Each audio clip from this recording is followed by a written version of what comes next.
नमस्कार, मैं doctor P S सागर। मैं एक्यूपंक्चर और ट्रेडिशनल मेडिसिन एक्सपर्ट हूँ।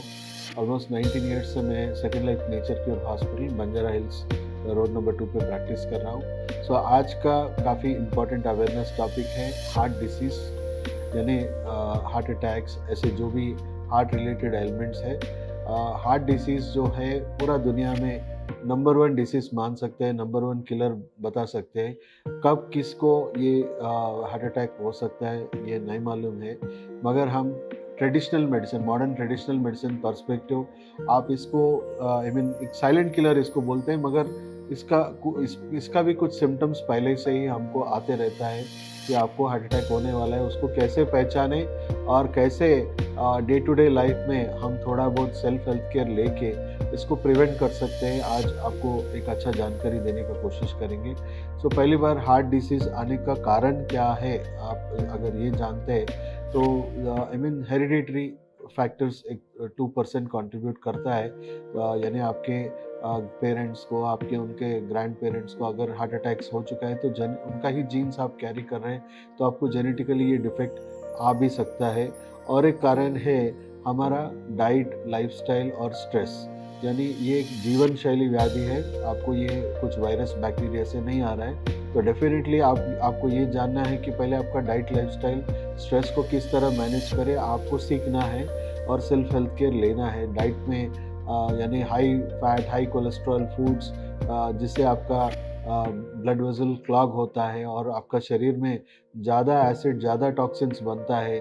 उससे क्या होता है, आप अगर गलत खाना पीना खा रहे हैं डे टू डे बेसिस में, यानी जंक फूड खा रहे हैं, नॉन वेजिटेरियन ज़्यादा खा रहे हैं, जिससे आपको पचने के लिए आपका डाइजेस्टिव सिस्टम ज़्यादा मेहनत करना पड़ेगा और डाइजेस्टिव सिस्टम में और ऑर्गन्स में काफ़ी टॉक्सिन्स जा रहे हैं। उससे आपका शरीर में टॉक्सिक इन्फ्लेमेशन बढ़ेगा, जो आपको हार्ट को, ब्रेन तक पहुंचते रहेगा, जिससे वो इन्फ्लेमेशन से आपका यानी खून में टॉक्सिन्स बढ़ते ही जाएगा और कोलेस्ट्रॉल लेवल्स, ट्राइग्लिसराइड्स तो बढ़ते ही जाएगा। उसके अलावा जो टॉक्सिक हीट है उससे आर्टरीज का जो इलास्टिसिटी है वो भी खराब होते जाएगा, जिससे ब्लड वेजल्स जो है एकदम हार्ड होते जाएंगे, श्रिंक होते जाएंगे। तो ब्लड वेजल श्रिंक होने के कारण और ब्लड वेजल्स क्लॉट होने के कारण आपको ब्लॉकेजेस होना शुरू हो जाता है। सडनली आपको हार्ट अटैक आने का चांसेस बढ़ जाता है। और ऐसा भी है कि मैं खाना ही नहीं खाता हूँ, ज़्यादा टाइम पे नहीं खाता हूँ, उससे भी आपका शरीर में एसिड्स बढ़ते रहेगा, बिकॉज वो खाने को पचाने के लिए वो टाइम टू टाइम एसिड्स जो जनरेट करता है, वो एसिड से भी इन्फ्लेमेशन बढ़ जाता है। आपका खून में कुछ भी टॉक्सिन्स ना हो, मगर फिर भी आपका ब्लड वेजल्स जो है ड्यू टू इन्फ्लेमेशन हार्ड होके उससे भी रप्चर होना या श्रिंक होना शुरू हो जाता है। और एक जो है स्ट्रेस भी आपका बॉडी को इतना एसिडिक बनाते रहेगा, जिससे बॉडी में नेचुरली इन्फ्लेमेशन बढ़ेगा और उससे भी आपको ये हार्ट डिसीज़ और आई मीन स्ट्रेस ज़्यादा कॉम्प्लिकेशंस खड़ा करते रहेगा। तो ऑब्वियसली आपका डाइट, लाइफस्टाइल जो डे टू डे है, आपको उसको ठीक करना है, सही ढंग से खाना है, वो खाने पीने में आपको चेंजेस लाना है, यानी आपको नॉन वेजिटेरियन, जंक फूड से कम सेवन करना है। और लंच से पहले, डिनर से पहले, यानी पहले टाइम पे खाना है, 7 to 9 breakfast, 12 to 1 lunch, 6:30 to 7:30 के अंदर डिनर करना चाहिए। और लंच से पहले, डिनर से पहले एटलीस्ट एक 100 to 200 ग्राम्स सलाड्स खाने का आदत लगा लीजिए। कभी कभी ब्रेकफास्ट स्किप करके आप खाली फ्रूट से सेवन करिए। और बीच में जो भी आप गलत खाना पीना, ज़्यादा जंक फूड्स खाते हैं यूजुअली इन द इवनिंग, वो उसके बदले में आप ड्राई फ्रूट्स खा सकते हैं। तो ये प्लांट बेस्ड जितने भी फूड्स आप ज़्यादा सेवन करेंगे उसमें नाइट्रिक ऑक्साइड ज़्यादा रहेगा, जिससे आपका ब्लड वेजल्स हमेशा डायलेटेड रहेगा और खून साफ रहेगा। तो ये आपके खाने पीने में आप चेंजेस लाइए और टाइम पे खाइए। टाइम से खाने से भी आपको अननेसेसरी बॉडी का इन्फ्लेमेशन जो है वो कंट्रोल में रहता है, आपका स्ट्रेस भी कंट्रोल में रहता है और पूरा दिन जो है आपको अच्छा रहेगा। और ये एक डे टू डे प्रैक्टिस में आप नाड़ी योगा कर सकते हैं। नाड़ी योगा पर हार्ट डिसीज़ मैं आज आपको बताऊंगा। पहली बार क्या है, पूरा शरीर का नाड़ी जो है पूरा शरीर में है, मगर हार्ट का कुछ इम्पोर्टेंट नाड़ीज जो है आपका लेफ्ट हैंड में रहेगा, ऐसा फ्लो होते जाता है इधर से इधर तक। इसीलिए आपको जब हार्ट अटैक होता है तो ये पूरा आपको रेडिएटिंग पेन्स आपको महसूस होता है। और अर्ली स्टेजेस में आपको हार्ट अटैक आ रहा है या नहीं आप पता कर सकते हैं आपके टंग में।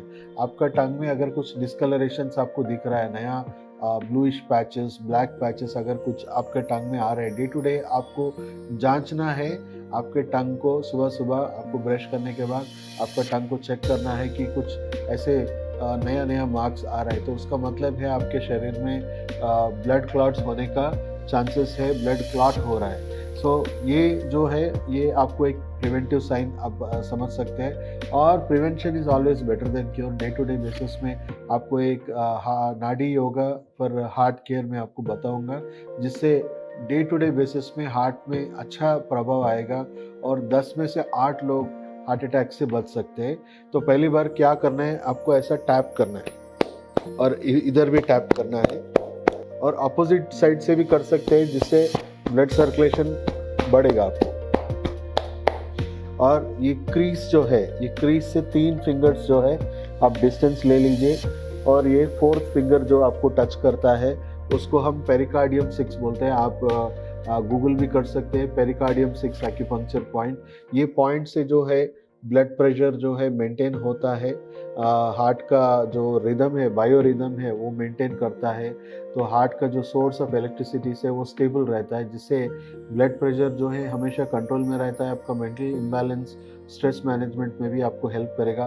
और ये टैपिंग से आपको ब्लड रश होना शुरू करेगा, आपका सर्कुलेशन बढ़ावा होगा। और ये टैपिंग थेरेपी से क्या होगा कि ब्लड वेजल्स एक्सपैंड होगा, नाइट्रिक ऑक्साइड नेचुरली प्रोड्यूस होगा, बॉडी खुद नेचुरल नाइट्रिक ऑक्साइड प्रोड्यूस करेगा, जिससे ब्लड वेजल्स हमेशा डायलेटेड रहेंगे और हार्ट को अच्छी तरह पंपिंग मिलेगा। सो ये डेफिनेटली सुबह शाम एक 5 मिनट 10 मिनट आपको ये टैपिंग एक्सरसाइज करना है खुद पे, जिससे हमेशा ब्लड वेजल्स ये रहेगा। ये कभी कभी आप ये भी देख सकते हैं, कभी कभी हमको खुशी से हार्ट अटैक आ जाता है, कभी कभी हम बहुत ही ओवर स्ट्रेस होके जब दुख रहते हैं तो भी हार्ट अटैक होते हैं, यानी एनर्जी ब्लॉकेजेस हो जाता है, यानी आपको कोलेस्ट्रॉल नहीं रहता है, ट्राइग्लिसराइड नहीं रहता, कुछ भी नहीं रहता, sudden energy blocks in the heart. So वो एनर्जीज भी हमेशा डिस्पर्स हो जाता है डे टू डे। जो आपका इमोशनल हेल्थ, मेंटल हेल्थ से आपको ये एनर्जी ब्लॉकेजेस होते रहते हैं हार्ट में, तो ये टैपिंग थेरेपी से आपको एनर्जी ब्लॉक होता है। अगर आपको किसी को भी सडनली, यानी ये जो मैंने बोला ये इसमें 2 साइड है, ये प्रिवेंटिव तौर पे भी आप डे टू डे बेसिस करेंगे तो आपको हार्ट अटैक प्रिवेंट करने में आपको मदद मिलेगा। अगर आपको ऑलरेडी हार्ट अटैक सडनली आ चुका है तो आपको सीपीआर तो मालूम है, सीपीआर करना कितना ज़रूरी है, यानी हार्ट पे हम ऐसा लगा के कंटिन्यूसली सीपीआर देंगे, जिससे पेशेंट को फिर से जो पंपिंग पावर है वो रिस्टोर हो जाएगा। तो ऐसे ही अगर कोई भी नहीं है, बिकॉज मेजॉरिटी टाइम्स जो है पेशेंट जो है ये इमरजेंसी कंडीशन में खुद से रहेगा, यानी हमारे काफ़ी सारे पेशेंट्स जो है, यानी हमको अच्छा रिव्यू दिया कि मुझे ऐसे ही सडनली हार्ट अटैक आया और मैं खुद अकेला था, तो ज़ोर ज़ोर से मैंने टैपिंग कर लिया, ज़ोर ज़ोर से मैंने छाती पे टैपिंग कर लिया, जिससे मेरे को कुछ ही क्षणों में मेरा फिर से मेरा हार्ट रेट जो है ग्रेजुअली नॉर्मल से रिस्टोर कर गया। अगर कोई है तो definitely you have to reach hospital, जितना जल्दी हो सके आप हॉस्पिटल जाके आपका जान बचा ले। मगर आप खुद से है, यानी आप सेल्फ पे है, यानी आपको ये सिचुएशन आ गया, सो डेफिनेटली ये एक मिनी सीपीआर की तरह काम करेगा। जो नाडी योगा फॉर हार्ट मैंने आपको जो बोला है वो मिनी सीपीआर की तरह काम करेगा और डेफिनेटली आपको काफ़ी समय आपको हार्ट अटैक से बचाने का चांसेस है। ऐसा काफ़ी सारे पेशेंट्स मुझे फ़ोन करके थैंक करें, जो मेरा एक वायरल वीडियो देख के वो लोग जब हार्ट अटैक आया वो लोग सेल्फ पे कर लिया और पूरा रिस्टोर हो चुके हैं। डेफिनेटली ये वीडियो हर एक घर को आप ये पहुंचाइए, सबको ये मैसेज पहुंचाइए, बिकॉज हर एक के घर में किसी न किसी को हार्ट अटैक से मर रहे हैं। और ये सिंपल ट्रिक्स, यानी मैं जो डाइट, लाइफस्टाइल और सेल्फ केयर जो भी आपको मैंने बताया, इससे डेफिनेटली आप सब लोगों को मदद होगा और डेफिनेटली ये ऐसे वीडियोस को वायरल बनाना ज़रूरी है समाज के।